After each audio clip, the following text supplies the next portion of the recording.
Okay, good afternoon. We're gathering into the first Hawaiian Affairs Committee hearing for the 2023 session.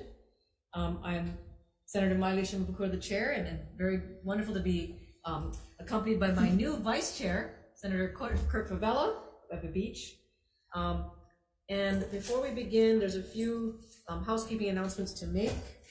Let's see. IT staff will unmute the conference room mics. Hold on. No, is this one already now? Oh yeah. Let's see. Where's the? Okay, I'm not sure which one I'm supposed to read. Okay, but basically, this is going to be live streamed on YouTube, and let's see. I think. Yeah, and I will. I guess I'll be calling out those who are on YouTube in order that they're on my testifier list. So we're going to begin with SB 52, the selection of members of the Board of Trustees of the Office of Hawaiian Affairs. And first up, we have the Attorney General's office with comments, and they are on Zoom. Not present, Chair. Oh, come in. Come on.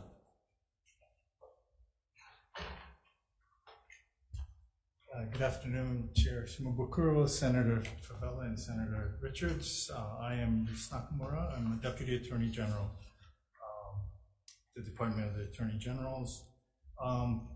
For SB 52, we submitted our written comments, primarily based on our concern that the bill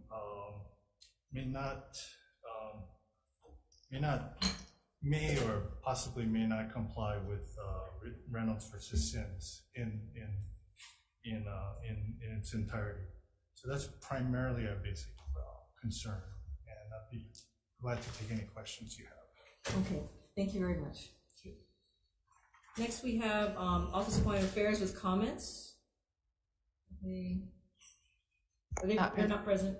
No, Chair. Okay. Regina Gregory, support. Leimomi Khan, support.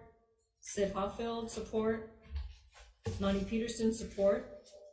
And Dr. Kenneth Conklin, opposition. Did I miss anyone? Just to find this measure? Okay. Members, any questions? I have a question for the Attorney General's office.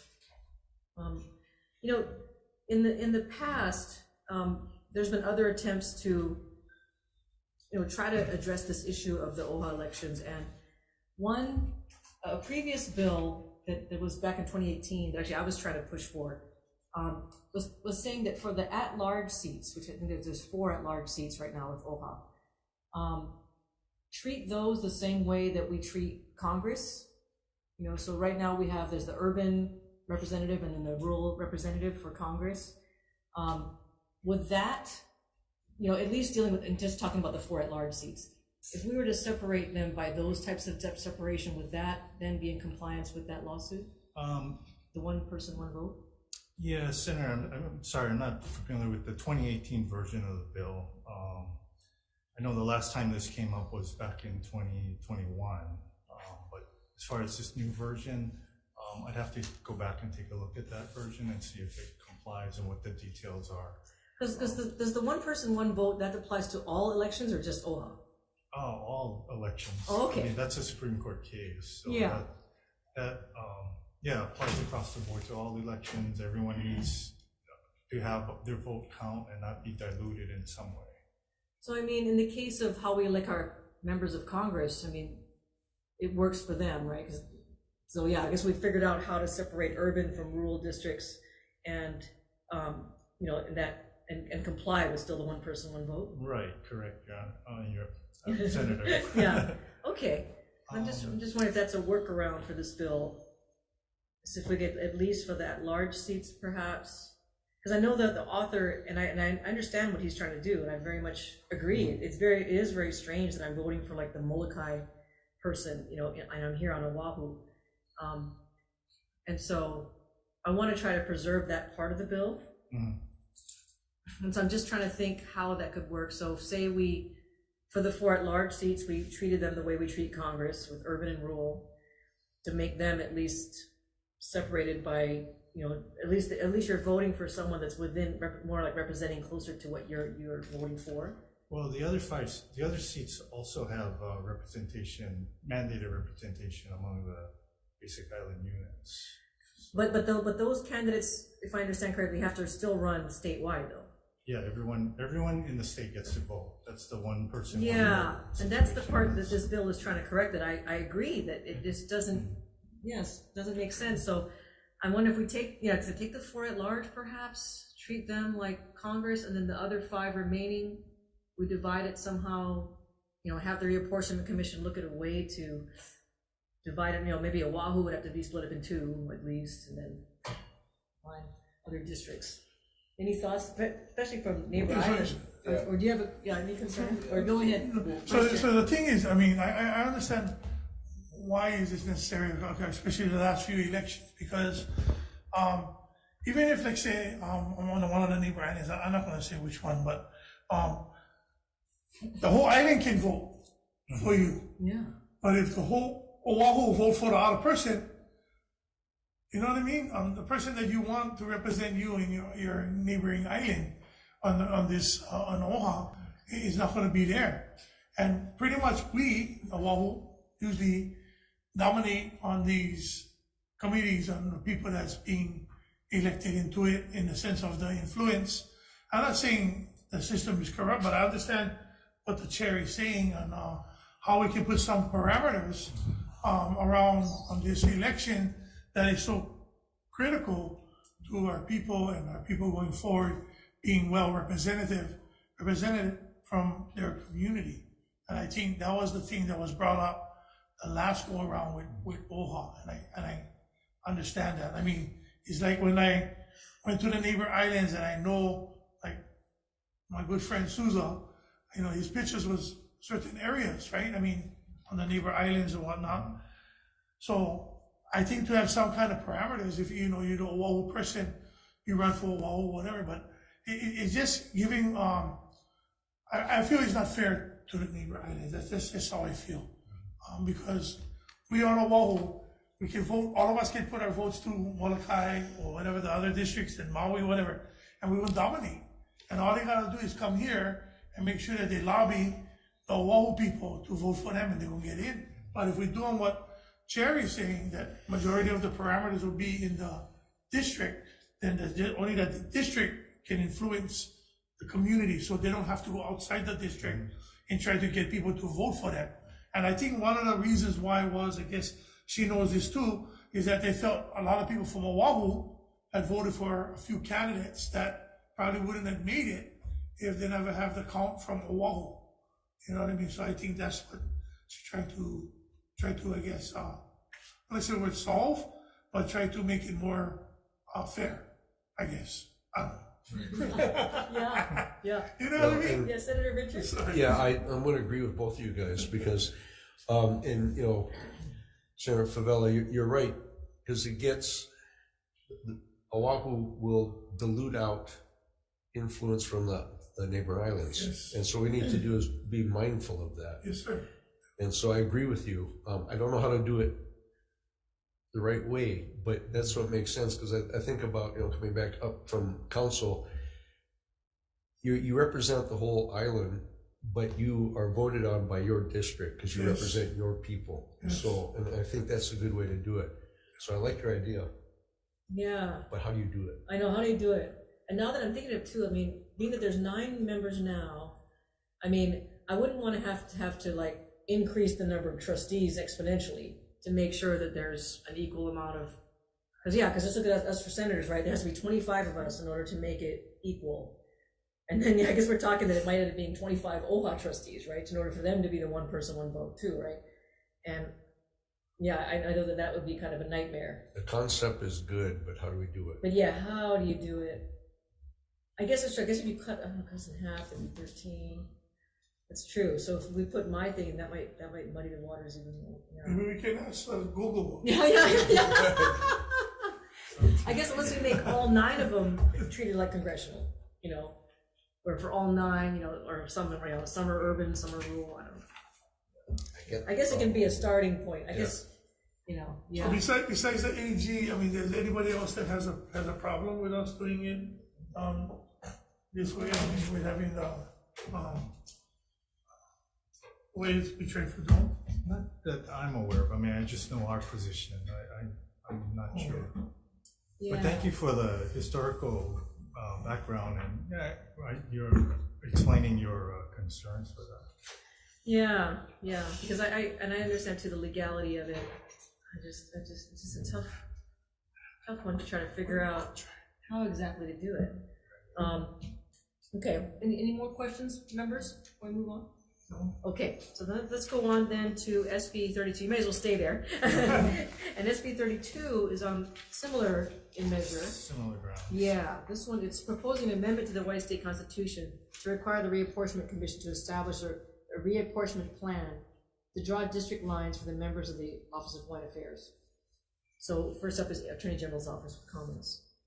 Yeah, thank you for the opportunity to comment. We have submitted our written comments, and I'm glad to answer any questions you may have. Okay, thank you. And then I think you might as well stay there, because I think the rest aren't here. We have OHA with comments, Nani Peterson, support, Dr. Kenneth Conklin, opposition. Anyone else here for SB 32? Okay, members, any questions? I guess a procedural question I'd have for the Attorney General is, so do we have to amend the Constitution to change the way OHA trustees are elected? I believe it's addressing the Constitution, and that's where we would have to make the amendment. Oh, okay. So then SB 52 then, would that be a bill that would not be able to go through because it doesn't have a constitutional amendment attached to it? Well, I think SB 52 is, if SB 52 is relating to the election of members, which is different than a constitutional amendment. The constitutional amendment, as you know, would be on the ballot, would need to be worded, in a way such that it's clear to the voters. Relating to election of members of the Board of Trustees, it's not proposed as a constitutional amendment as it is now. Interesting. So you could achieve this either with or without a constitutional amendment. Just a bill alone could achieve what this aim is trying to do. Or do you have to have a constitutional amendment? Well, actually, for that area of the question, that I don't want to say it has to or not at this point. If I can get back to you on that, I'd appreciate it. If we can, because I realize the two bills are very tied together. I mean, they kind of achieve the same thing and need the same types of changes, or one affects the other. Yeah. So we would need to look into that. Okay, thank you. Any other questions, members? Yes, I can open it. I had I don't recall what changes were required as a result of the Supreme Court's decision on the constitutional amendment clarity. Can you help me? Can you help bring us up to speed on that? When you say the question needs to be clear, what do you mean? Well, I was referring to the ballot. I mean, it has to be something where the public can understand it to stand up against constitutional challenges. I think in the past, that's where the challenges have been. Is there some sort of clear standard now as to what that means? I'm not aware of a clear standard. I think a lot of the, every constitutional amendment is different, and it may depend on the case, but I can get back to you on if you're looking for a clear standard. Well, there was a Supreme Court decision several years ago regarding a constitutional amendment question that the legislature authorized to be put on the ballot. And I believe the question was struck down because it was deemed unclear. Okay. No, I'll have to get back to you on this. This is about the property tax surcharge for right. investment in real property. This is somewhat unrelated to the bill. but because it's a constitutional amendment question, I'm wondering if in the Attorney General's testimony going forward as to CONAM legislation, whether there will be some clearly articulated standards that the legislature might look to in forming the question. I understand. Thank you. Thank you, Chair. Thank you. Other questions? Okay. Seeing none, then we'll move on to the last bill. Thank you. Thank you. SB 16, and this is requiring the Hawaiian version of a law to be held binding if the law in question was originally drafted in Hawaiian and then translated into English. Okay, so first we have DLNR in support. We have OHA in support. And then we have CARE in support. Oh, yeah, come forward.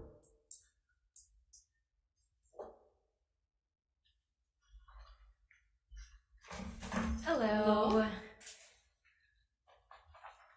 Just get adjusted real quick.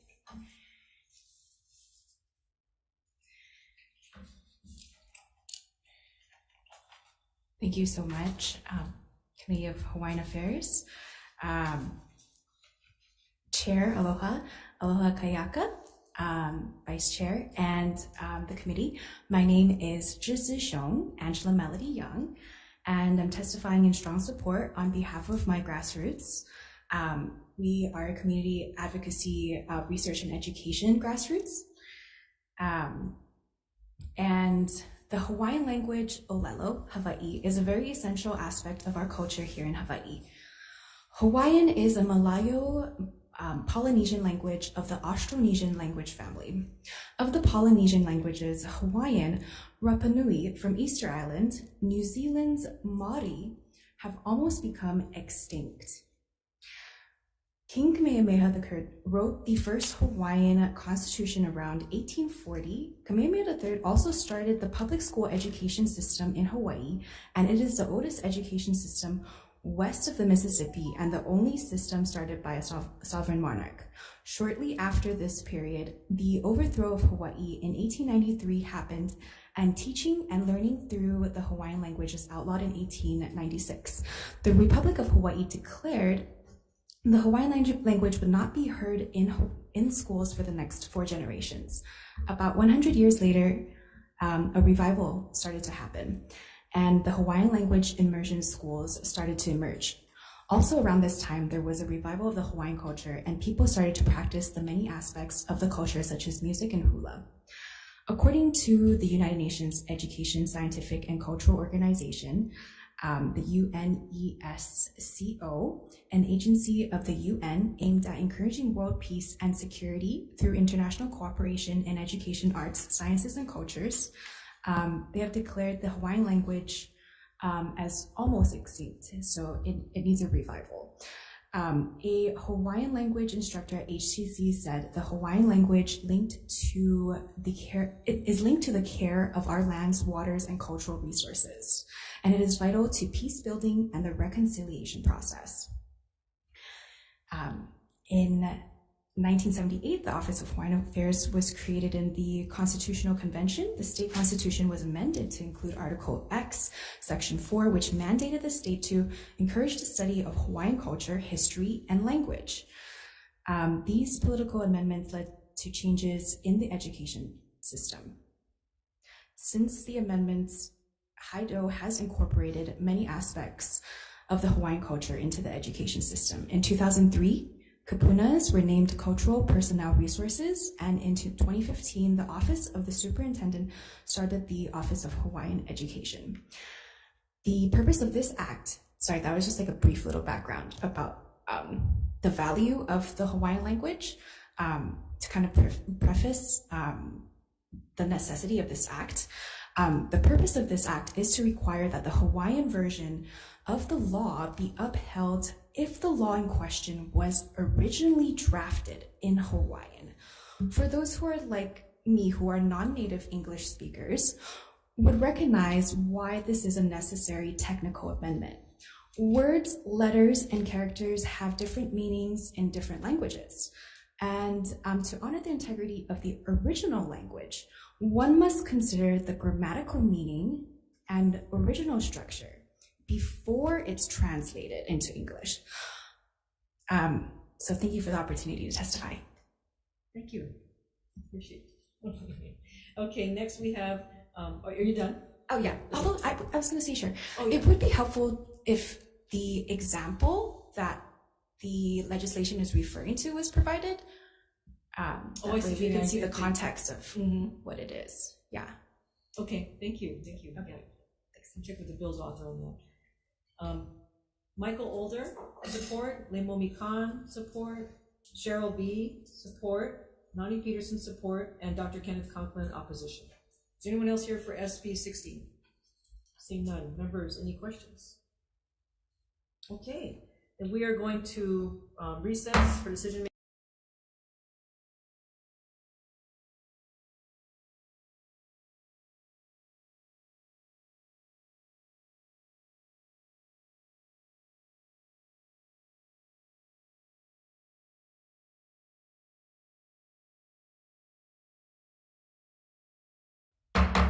Okay, we're gathering back in for decision making for Hawaiian Affairs Committee.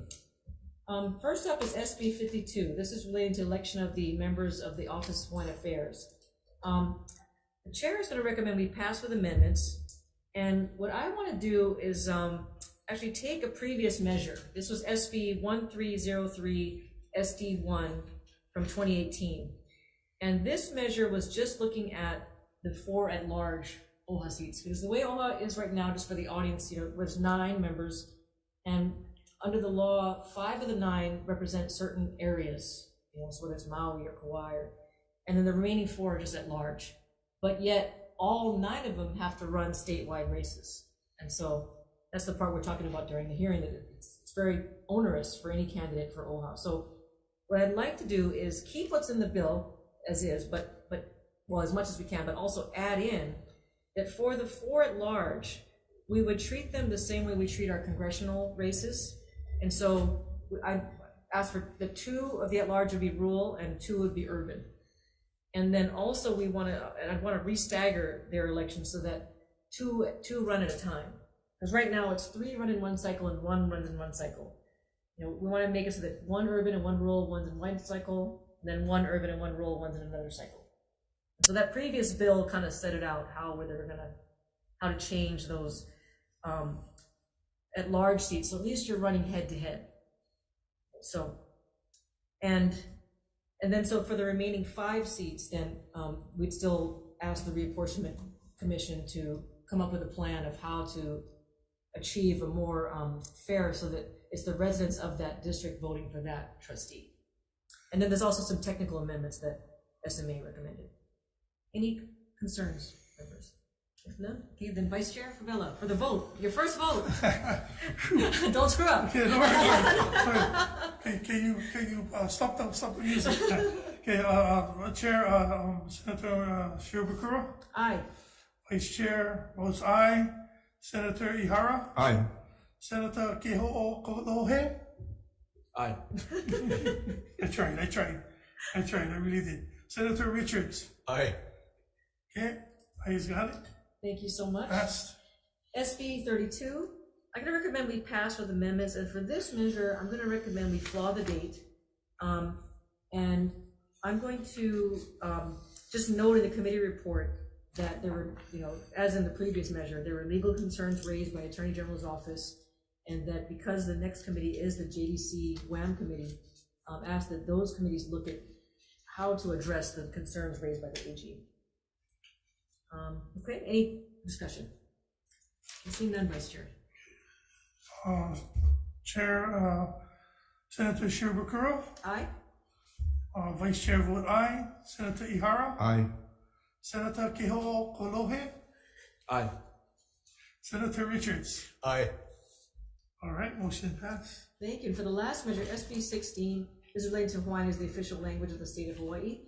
I'm going to recommend we pass as is. It had a lot of support, and I would ask that the testimony be, summarized in the committee report, and as was requested by CARE, if there are any examples of, how this bill, what kind of laws this bill might affect, or what bills, if that could be, maybe it's, law of the splintered paddle might be an example. I'm not sure if maybe that could be, but maybe just some examples for the readers as to you know, which kind of laws are on the books today that have an original Hawaiian version.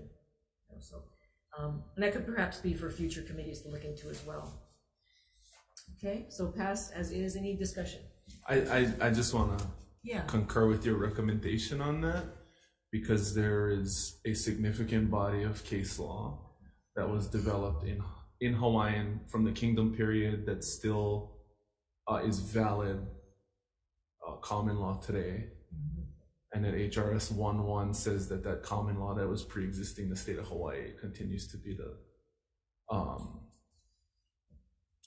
be in effect. So thank you for Yes. moving the bill. Yes, you're welcome. And I think it would be really interesting for people to know, yeah, what are some examples of those case law that actually affect us today? And given, you know, the houselessness crisis that we're facing, Yes. you know, many of those turn to the law of the splintered paddle and say that that's something that actually is still on the books. So anyway, very good. Any other questions, comments? Seeing none, Vice Chair. All right, Chair, Senator Shirobukuro. Aye. Vice Chair vote aye. Senator Ihara. Aye. Senator Keho'o Kokolohe. Aye. Thank you. Senator Richards. Aye. All right, motion's passed, Chair. Okay, and something I'm supposed to say at the end. Okay, thank you those who attended this Hawaiian committee via Zoom and the YouTube live stream. And we're now going to adjourn this hearing.